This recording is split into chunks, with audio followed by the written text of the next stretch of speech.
I'm excited that you started working on Patrice again. That's pretty awesome.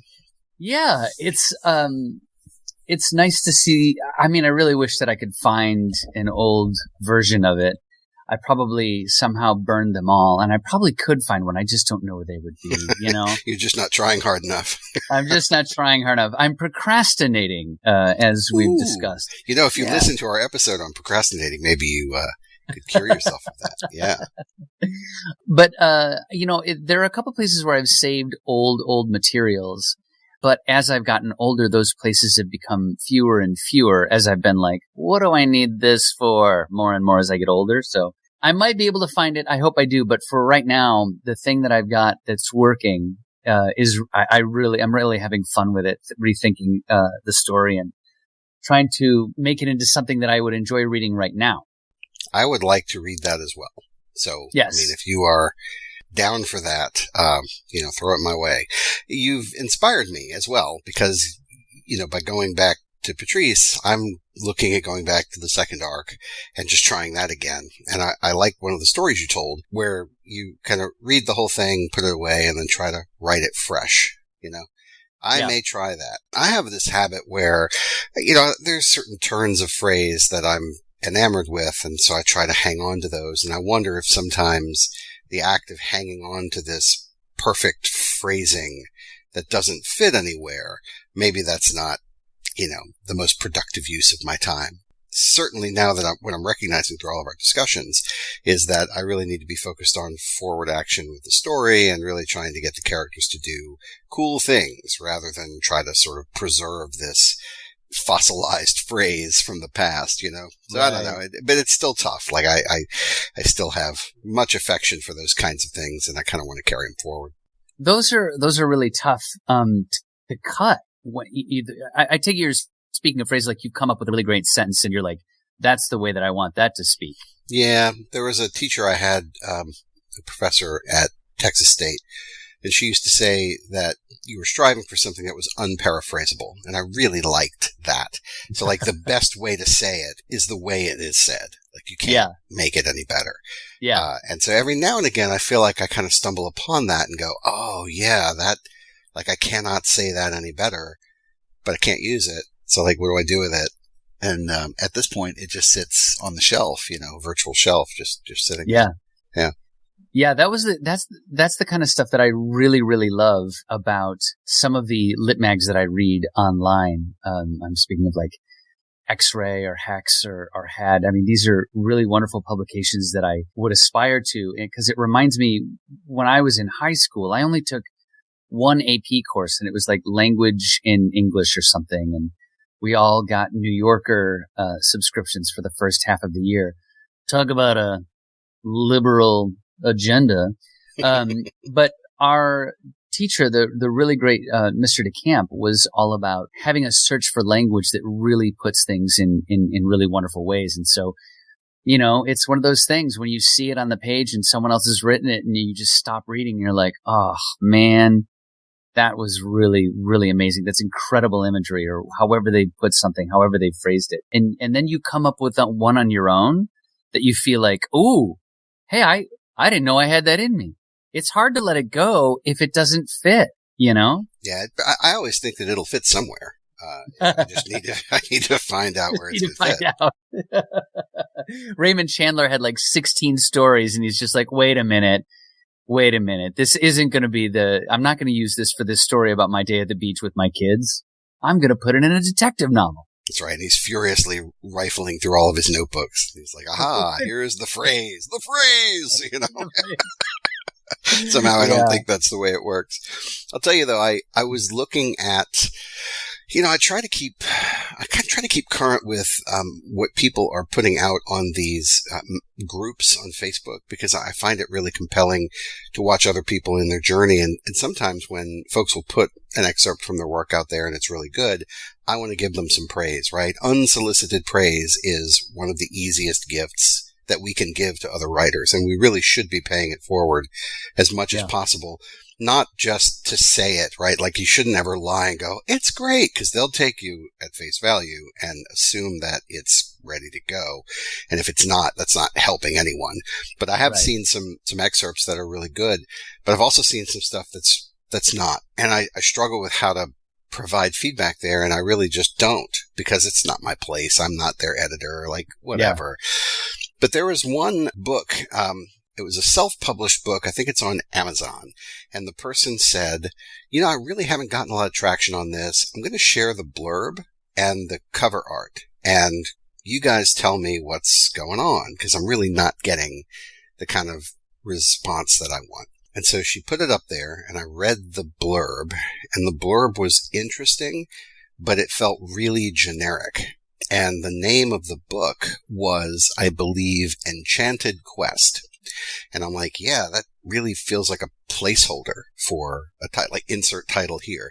And I didn't share that with them because I didn't feel it was appropriate. But there were other people who commented similarly that it didn't stand out. It wasn't like unique enough or whatever.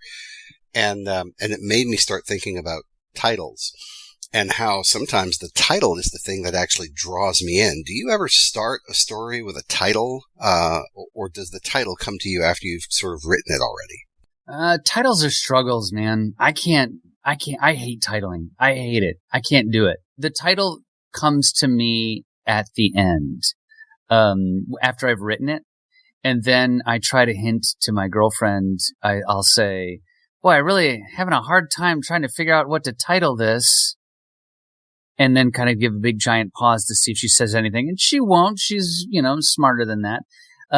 So then I have to do the struggle of trying to make a title that's, that works. I was about to actually say pithy or catchy or clickbaity, but yeah, they usually come at the end. The one time that I did, I had a recent micro piece, whatever it's called, but it's a little science fiction piece where I had gotten the idea for it through a sort of half sleep state.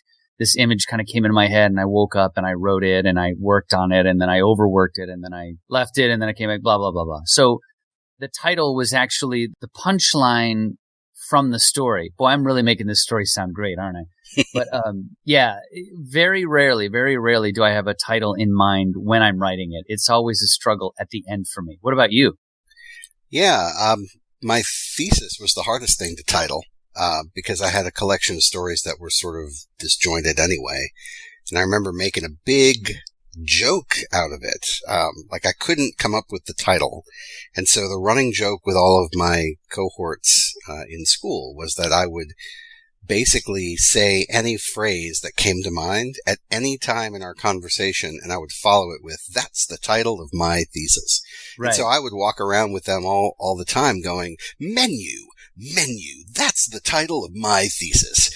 So it became kind of a fun activity, and believe it or not, it took the pressure off, because I really was feeling a lot of pressure to get this thing not only completed, but also titled. I wanted it to be something cool.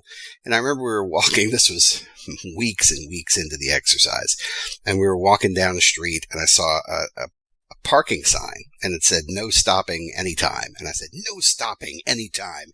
That's the title of my thesis. And my buddy looked at me, and he's like, it's not bad. And I'm like, yeah, actually, that isn't bad. So I kind of rolled it around a bit, and that ended up being the title of my thesis. No stopping anytime. It was actually a really nice way of kind of wrapping up this frenetic quality of a lot of the different stories. It was people who were either banging their head against the wall or just, trying to make good, and they couldn't, or whatnot. So it ended up being a pretty good title, but it wasn't something I had set out to. I came across it by accident. But it wasn't generic. Like, it was the kind of thing that you could see out in the real world, but it contextualized what was in the book. So that was kind of cool. Yeah. Yeah. And that's something that I've been trying to think of. I've been trying to slap together a chapbook to see if it's something that I could do, have a small collection of very, very small fictions. And so I've got maybe 10 pieces in this thing. And I sort of look at it and I'm like, wow, this is kind of cool. This is really great. And then I'm like, well, what am I going to title it? And it's always like, it's just a struggle. I need to go out with a friend and see a street sign of my own, I guess. The inspiration can come from anywhere, but as long as it's unique and compelling. So coming back to that story that I started with, which was the Enchanted Quest. And look, I'm not picking on this person at all. I don't know who they are. I haven't looked up the book. Like, I don't know anything. But it was a great example of, here's something that might be a really good read. But that whole judging a book by its cover, are you going to pick it up after reading the blurb and seeing that the blurb is, okay, and that the title is somewhat generic? The answer is probably no, right? And that could be a great book that we've really passed on because it didn't market itself correctly, or market itself to the audience. So, I think coming up with something that is unique and compelling is really important. But then you can go in the opposite direction. Like, you can swing that pendulum all the way to the other side, which is having this hyper specific, maybe kind of overwrought, title, like, the way we thought things were, like that kind of thing. And I don't know if that's an actual story or not. Like, maybe it is, but the fact that, the title is an aspect of the marketing of the book, and the blurb is also an aspect of that marketing. I read another thing by another user on these groups, and he said that there was really good research that suggested your blurb shouldn't be more than 150 words.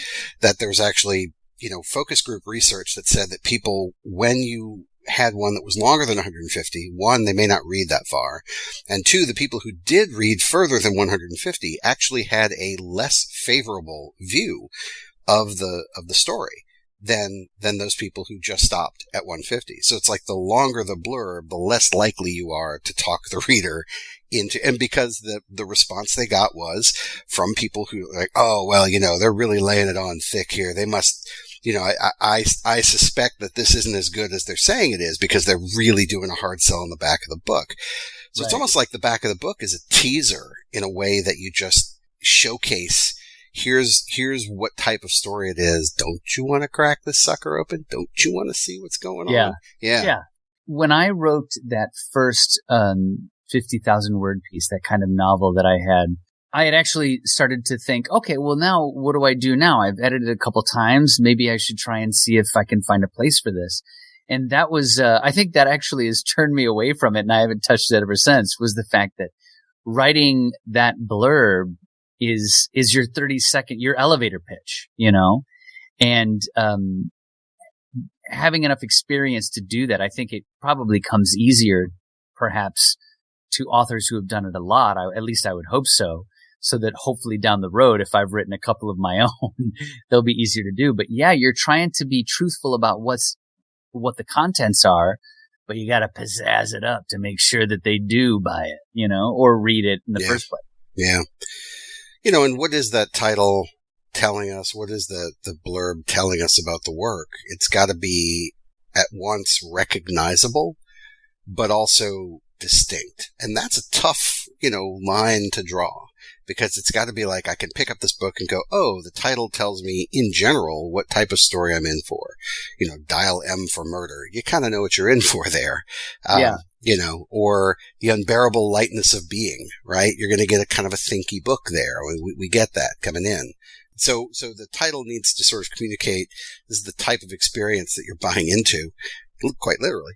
And then the blurb on the back will give you a sense of, here are the characters and the conflict, just enough to see if you really want to go on this journey.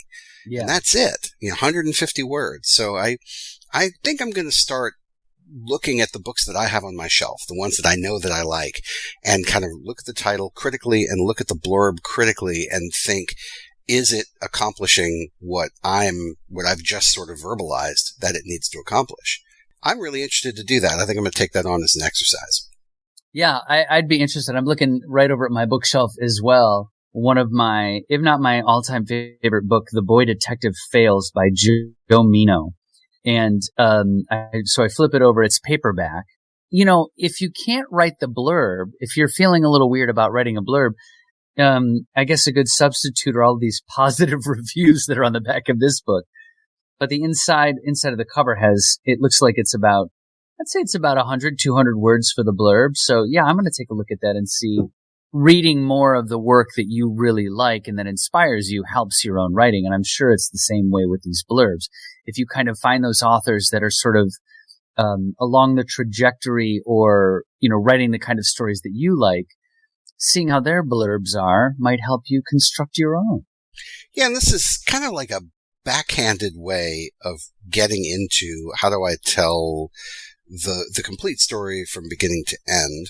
And I think this is a good place to start. I don't think that you write a book and then you come back and go, all right, well, let me see if I can kind of encapsulate this into 150 words.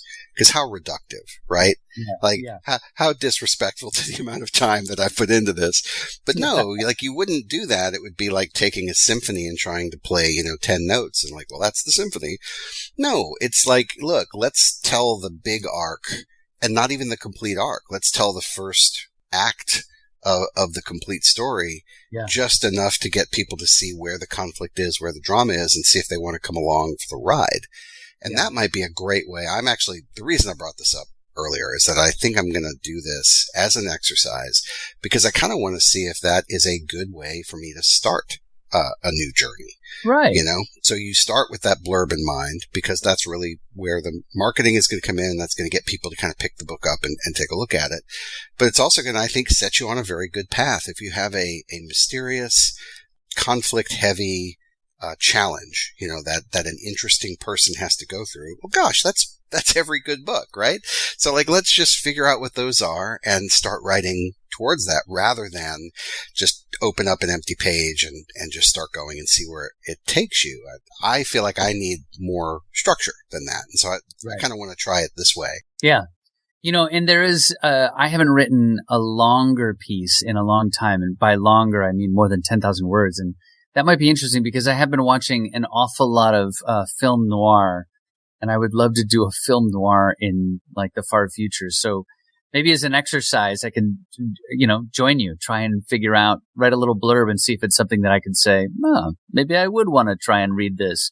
Yeah, well, just as kind of a gateway introduction into the longer work. And I think that would be really good for younger writers or writers who are younger in their career. That's what I mean. To start from that point. Because ultimately, if we're writing a book, we want other people to read it. If it's not this sort of navel-gazing tome of wonder where I don't care if anybody follows it, kind of a Finnegan's Wake, which I can't stand Finnegan's Wake. I know I'm going to get so much hate mail for that, but I do not care. That is a terrible exercise to try to read that thing. But anyway, if it's that kind of thing where it's like, well, clearly the author wrote this for themselves, fine, maybe I'll go along on that. But no, we're normally writing it for other people, and we want people to kind of pick it up, follow the journey, enjoy the journey, and the struggle that the character has. So setting us up with that good description of here's the problem that they are undergoing, as specifically as we can. I think when you get into looking at blurbs, when you start looking at them, you're going to see that the bad ones have really generic overview tones, and you can't root the work in anything other than a concept. I wish I had one in front of me, but I'll try to make one up right now. Something like, Dolores was trying to, beat back her own demons, but it was hard, and she meets somebody and they go on a vacation to try to clear her head. So there's got to be enough of a through line where you can kind of see, okay, here's the problem of the story, and it could go in a number of different directions, but it's a compelling problem, and I kind of want to see how it plays itself out. That's really what we're going for. Yeah. Yeah. I kind of want to know what happens to Dolores. She's on a vacation with somebody. Well, it'd be cool, right? Well, let's do it that way then, Tim. Let's write a blurb. Here, I'm going to open up a Word document. We're going to write a blurb. This will be fun. All right? All right. It's got to be 150 words. This will be fun. I don't know how much of this will actually make it in, but to hell with it. Let's just do it. You tell me when to start. So I'll start with one sentence. So I'll say Dolores was in trouble. There you go. Now, your turn. Not only would her dog go out on this cold January morning, not only would her car start on this cold January morning, but there was a dead body in her trunk. Ah, yes. So actually, you could just go straight to there was a dead body in her trunk, right? Oh, you wouldn't even need the other stuff. But we want to give her a little bit of we want to make her like one of us. You only have 150 words. You didn't, but Art, you didn't know what the rest of my 110 words were. Well, now I want to know what happens to Dolores. That'll be the title of the episode. So what happened to Dolores? No, the only way. The thing is that we've got wrong here, Art, is that the story is actually about the dog. That's the problem. Oh, damn it. All dogs go to hell. That's the title. It's a horror story. All right. As you can see, there's a lot of different ways to do that. But yeah, I think starting with the blurb is an interesting premise because that way you have a very clear encapsulation of what is the prime mover, what is the main central conflict, the main through line, because you have to cut right to it. You don't have time to kind of build character, build setting as much. And that's where the ones that I've seen that don't work, that's where they fall flat, is they're more interested in the surrounding and the setup, and they're not as laser focused on the problem and how it sort of sets things in motion. Okay. I think we should write our blurbs and then see if we can spend the rest of the year writing the novel that comes from it. You write yours, I'll write mine. Ooh, I like that. That is good, right? Yeah. It can't just be mildly interesting. It can't be like, oh, all right. It's got to be like, whoa, what? Wait, what? What happens? And you gotta tear it open and start reading. And maybe that's another point of view that folks aren't really adopting, is that the great marketing tools are kind of hitting you in an emotional place, not an intellectual place. That's right. Something that I always had trouble with. I was much more thinky than I needed to be. And emotion is really what gets people, they say tug on the heartstrings, right? Or punch you in the gut, or all those things that those aren't thinky, right? Those are visceral emotions. And so if you can stir up those visceral emotions with your blurb, you're much more likely to get a reader immediately engaged and interested in what you're telling. Yeah. And for me, if I was going to start by writing the blurb, that would be as much outlining it as I would probably do for that story, which would be fair. That's fair. Because, I've tried to outline things to death, and that's when they die. We've talked about that before. So maybe that's all of the, maybe it's like a slingshot where all you do is aim it. And maybe you go kind of high because it's going to arc, or maybe you go low because you're trying to hit something really, but basically you just aim the slingshot, you pull it back, and you go. And that might be a great way to do that, is the slingshot effect. Now, do you have experience with blurbs coming from your gaming background? Yeah, you have to sell the game experience, and you need to do it in a very small window. So people, like in gaming, you need to know whether it is a solo or a multiplayer, or if it's hand management or tableau builder, or a racing game or whatever, right? But you don't have the luxury of sort of saying all of that. Okay. So you need to describe the action of the game because that's where the fun is. So you're really just cutting to the fun. And so if you pick up games and take a look at how they describe the action of the game, it's like, play a card into the middle and do the thing. The stuff is awesome, right? It's really short. It's very punchy. And generally you get a sense of what the gameplay is and whether that's an experience that you want to have. For the blurb, it seems to be pretty much the same thing. Here are the characters. Here's the setup, which might include some setting. It might include some time frame, whatever, but here's the setup. And then here's the pitch, right? And then if you want to take a swing at that, like here, open the book. Let's do it. All right. Yeah. I'm kind of down for that. It'd be definitely something that I could do, is to try and ignite something through the writing of a blurb, which means I've got to go and look at all of these blurbs on my shelf and see how it's done. I think so. Now, the other thing is, we talk about titles. So people won't even read your blurb if you don't have a compelling title. Do you have a favorite title?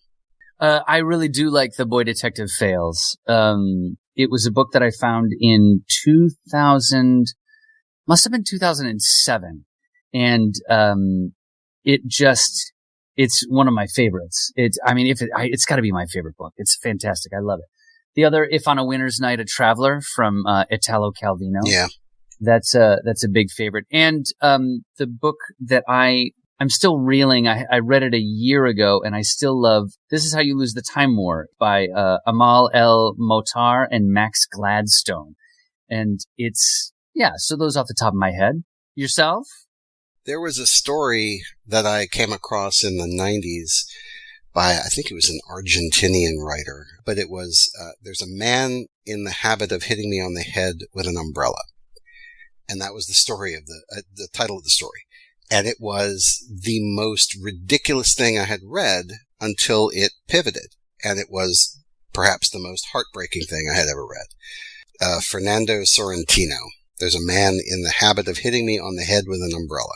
Let me read the first 2 paragraphs real quick. There's a man in the habit of hitting me on the head with an umbrella. It's exactly 5 years today that he's been hitting me on the head with his umbrella. At first I couldn't stand it. Now I'm used to it. I don't know his name. I know he's an average in appearance, wears a gray suit, is graying at the temples, has a common face. I met him 5 years ago one sultry morning. I was sitting in a tree-shaded bench in Palermo Park, reading the paper. Suddenly, I felt something touch my head. It was the very same man who now, as I'm writing, keeps whacking me mechanically and impassively with an umbrella. And it just keeps going from there.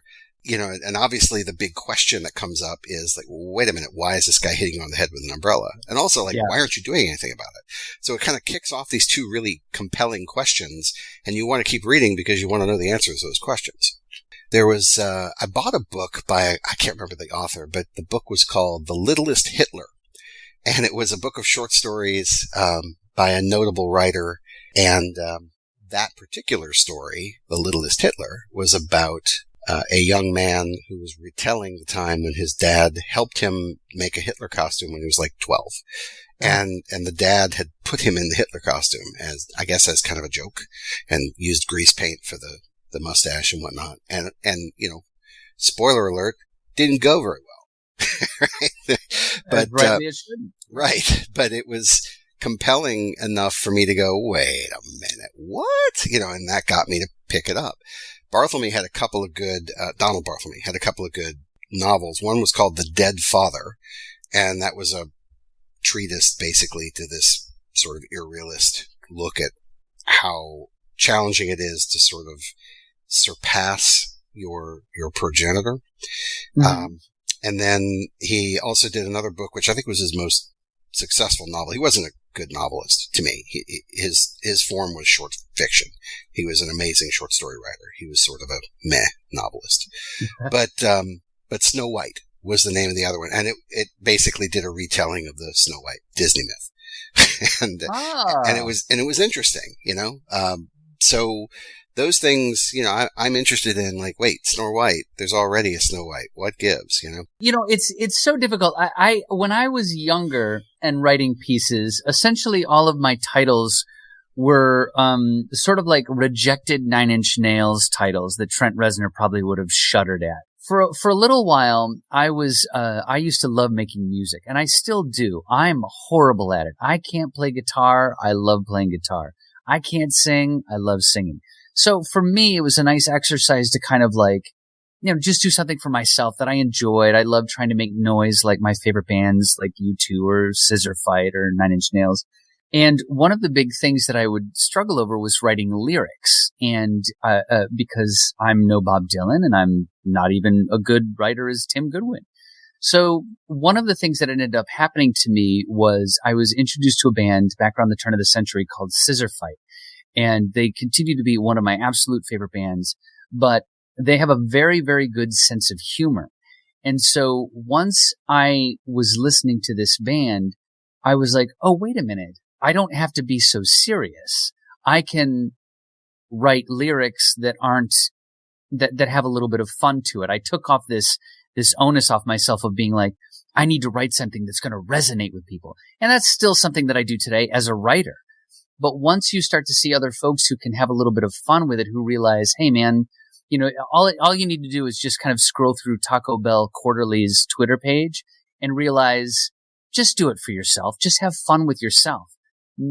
Whoever's calling something literary or whoever's calling something not literary, they're probably a bunch of jerks and a bunch of gatekeepers anyway. So when I saw the band Scissor Fight and saw how they titled things and how they named things, it was like such a relief, because I was like, oh, I don't have to be intellectual. I don't have to make it say something.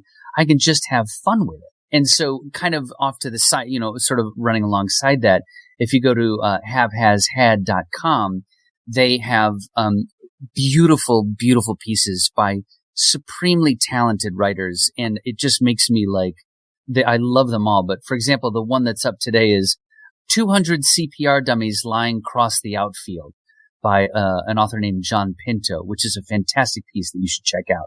But Mercy on the Little King is another title. Pete Davidson #1 is the title of a poem by Miss Kate Shapiro. And I also want to make sure that I'm not trying to take away and saying that these people didn't take these pieces that they wrote seriously with these titles. It's just that I think for myself, I get so bogged down in being like, I won't be any good. I won't be taken seriously if I'm not saying something serious, if I'm not giving my 100%, if I'm not exposing the truth of the universe through this title or this piece, then what good am I? And then seeing folks who sort of have a little bit more of a relaxed approach to it, it really helped me out. So I think that there's, whatever you're trying to write as a writer, there are people out there who are already doing it, who are already doing things like you, that you will be able to find that community and say, oh. And so if you want to title things, that with supreme gravitas, or if you want to write, something that isn't as serious, they're out there and you can find them. And, that really helped me, is just exploring more and finding, for lack of a better term, titles that I thought were good, and then saying, oh, I could title things like that? Let me try it. And it's really helped. Yeah. If you think of the book as the front door to the story, the title is perhaps the welcome mat. And so that's what's going to get someone to open that door and come on in and see what the story's all about. And I think you're right. Using kind of whimsical titles doesn't mean that you have to have a story that is light as air or fluffy. It could just be, we're going to get you to come in the door with a joke, and then we're going to talk about serious things later.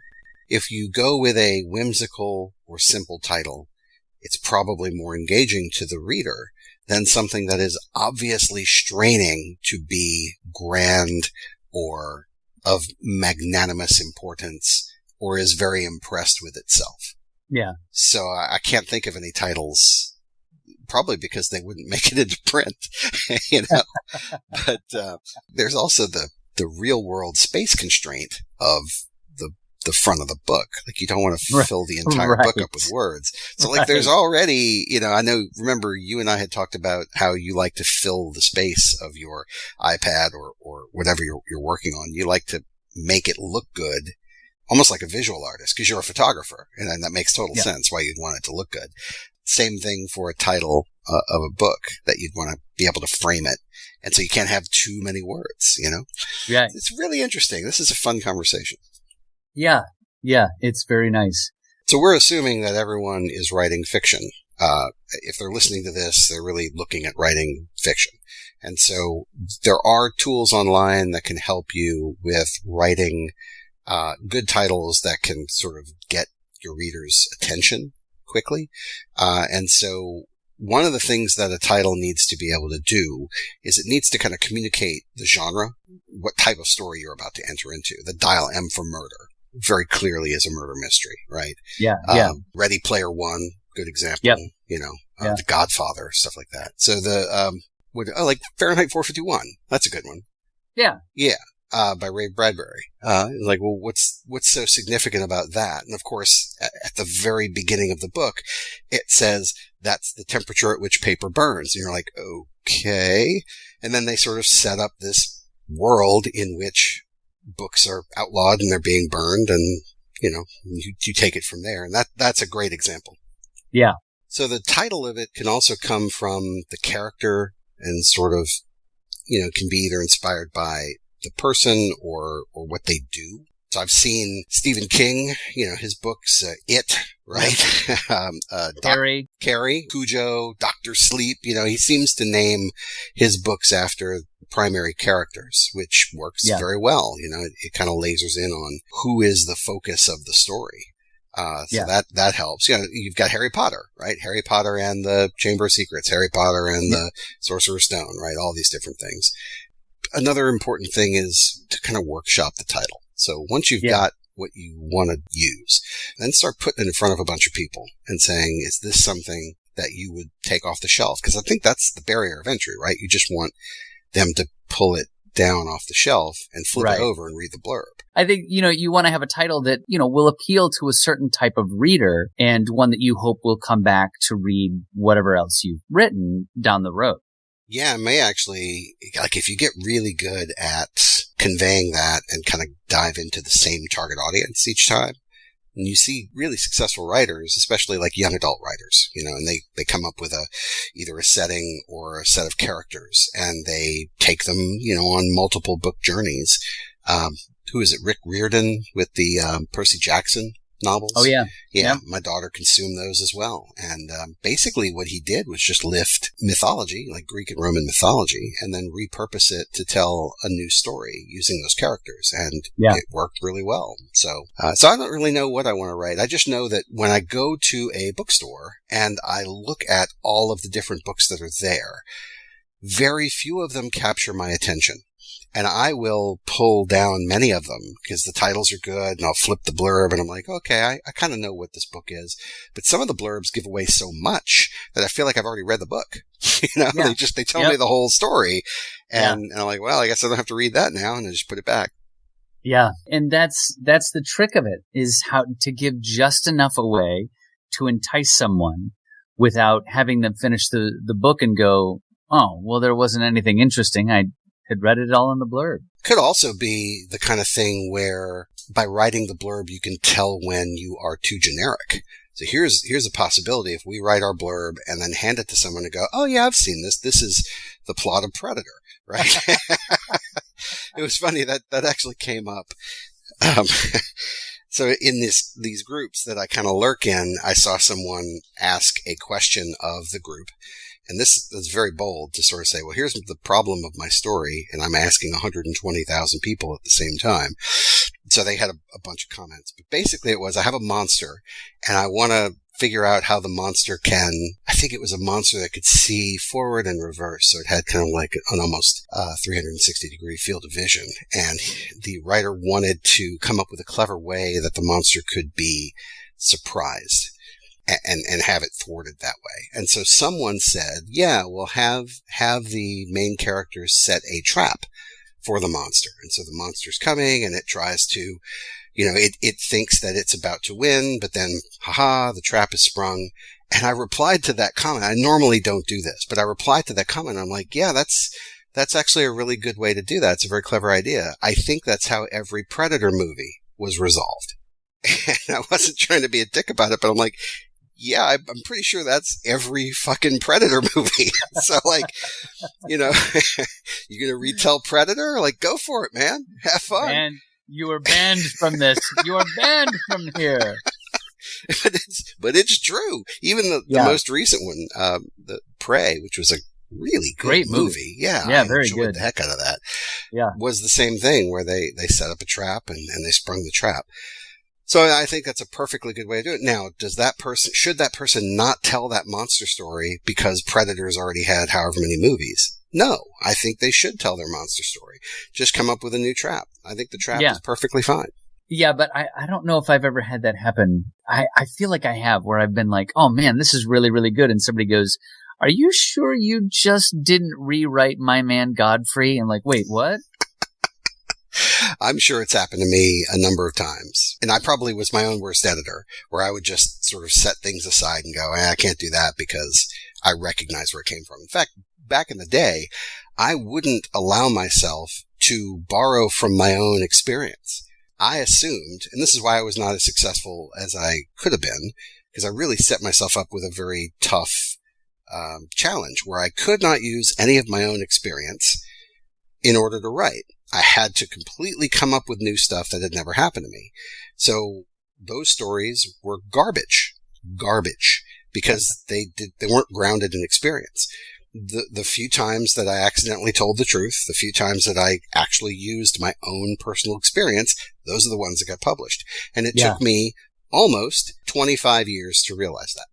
So now that I realize that, I want to spread this word to everyone out there and say, please use your own experience. Look, I know why I didn't do it. I was scared that people would recognize themselves in the characters. That was what it was. And now I feel like I have enough experience that I can combine elements of people into characters and not have it be completely based on a person who I knew, so that I can kind of hide that a little bit. But, what are we other than an amalgam of our experience? Yeah. And so to try to write something authentic from a point of view that doesn't use your experience is pointless. And I really wish that I could go back in time and tell my younger self, smack me upside the head and, tell me to not do that, because I really wasted a lot of time and energy. Not doing that. I was afraid of having to fess up to the person that I really was. And once I did that, starting in 2015, and started to realize what a fucking dick I'd been, I was like, hey, I've got some good material. It wasn't everybody else. It was me. Oh, yeah. Well, at least you've got some good material, like you said, We are going to take on this challenge then, right? We're going to write our blurbs, and then we're going to start writing books based on those blurbs, right? Yeah, I think that's a pretty good idea. It's a nice casual thing that we can hack at throughout the year, and we can check in on it. I'd love to do it. I'm into it. Sounds I'm good. there. I love it.